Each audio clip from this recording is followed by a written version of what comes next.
Hi, just a quick video here on something that is very important, I would say, when you're setting up either new recording project or if you're working with mix files, which is it's no like hidden secret and it's not rocket science, but basically to first of all have a template where you have the settings, the kind of the way that you normally want to do, or the channel setup, or yeah, whatever.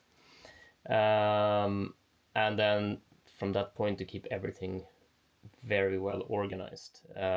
In the old days where you had a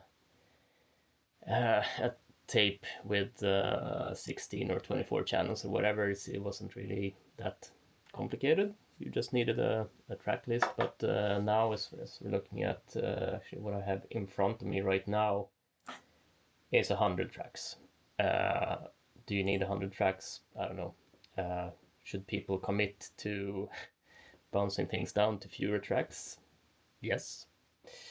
But this is how it normally is nowadays. You get a lot of files, and you need to keep it very well organized to have any clue about what you're doing. So, or to actually, I would say to be able to work efficiently. That is probably a better term. So actually, let's see. It's a new camera here, so I'm not that great with this. Okay, I hope. Let's see. I should probably screen capture this, but this will have to do. So basically, this is my template. It doesn't look this messy normally because now I have some more files in it, but I have my folders for the respective instruments, and as I receive files, I simply put them in the folders, and I have buses set up for the different elements in the mix.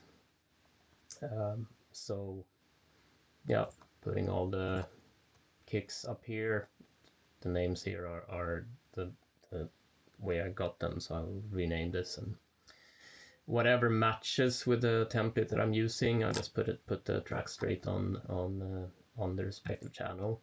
For the kicks here, I guess they sent some different channels from the sampler, basically. And here are the toms, and yeah, need more tom tracks, just add a few, or fewer tom tracks, just remove. Overhead section, room section, and now this is very neatly sorted. I have it all in this folder. I can close that folder, and you have everything very clean. And same with everything else. Rhythm guitars, lead guitars, solos, clean guitars, crunch guitars, acoustic guitars. Yeah, you get the picture. Vocals, I noticed there's a lot of vocal tracks, so I just make subfolders for that as well. Growl vocals. I'll name this properly eventually, but this is just to like quickly get everything in order, so you have a proper overview of everything. And I would say in particular this thing with folder tracks. Anyone working with Cubase and probably a lot of other DAWs will be well familiar with it, and it's absolutely indispensable. For Pro Tools, it seems to be a bit more of like something that people don't tend to use, even though it's actually there. I see many people working with Pro Tools section, they're just scrolling and scrolling and scrolling through endless counts of tracks, and also it's very annoying that you don't seem to be able to have different heights of the tracks. But yeah, I'm not gonna shit anymore on Pro Tools, but I don't use Pro Tools. Yeah, what else can I say about this? I got the MIDI files, so I have all the tempo maps and everything already in, I believe. Yes, everything is there. This also gave me the markers, which is very good. So yeah, when you send out the mix, it's very important that you have everything provided that the person working with the mix is doing. Another thing on that topic, this producer, engineer, whoever, was very consistent here. Thank you very much for that. So I have everything numbered correctly, so I get everything in the right order. Everything seems to be like making sense. I have guitar tracks that don't have the name of the guitarist but have the name of what's actually on the track and where it's going in the mix, left or right, whatever. Yeah, super important when you're delivering tracks. I've been doing this for ages, but I'm lucky enough these days to actually have a guy doing it for me.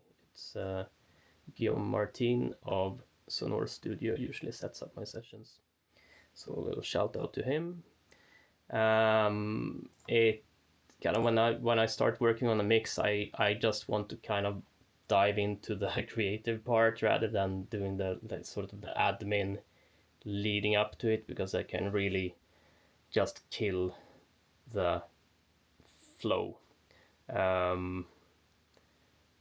Also, not just like not getting everything like properly organized from the get-go can make you, in the middle of the mixing session, you just jump over to kind of like sorting files and stuff, and same thing there, just really kills the creativity. So make sure everything is well organized from the start. Make sure you don't get any distractions on yeah, just takes you away from the flow, from the creative part. Yeah, actually I can also mention one other thing. So as you see here, let me just move these down so you see how it will normally show up. So I have everything color coded. This is very individual. This is just how I've been doing it for ages. And I have my specific colors, and others will have whatever they do.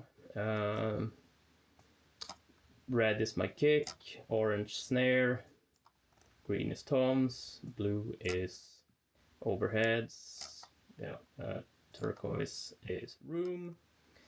And then moving on to bass, let's just color these as well. So these are my bass tracks, they are yellow, always yellow. And so on and so on. I don't have to show you the whole process. Yeah, solos, pink, whatever. The naming of things right here in what you're maybe seeing on this screen, or I don't know if it's big enough, but here you see everything in all caps, which is not how I do it. These are my tracks. I keep the names short, which is also because they show up here on my controller, so I don't, yeah, I can't have the names too long or I will not see what's going on. But yeah, so channel names in minuscules, group names in capitals. Makes it very easy for me to see what's what and what's going where. So yeah, it's all about keeping it neat and organized, and then you will lead a long and happy and fruitful life.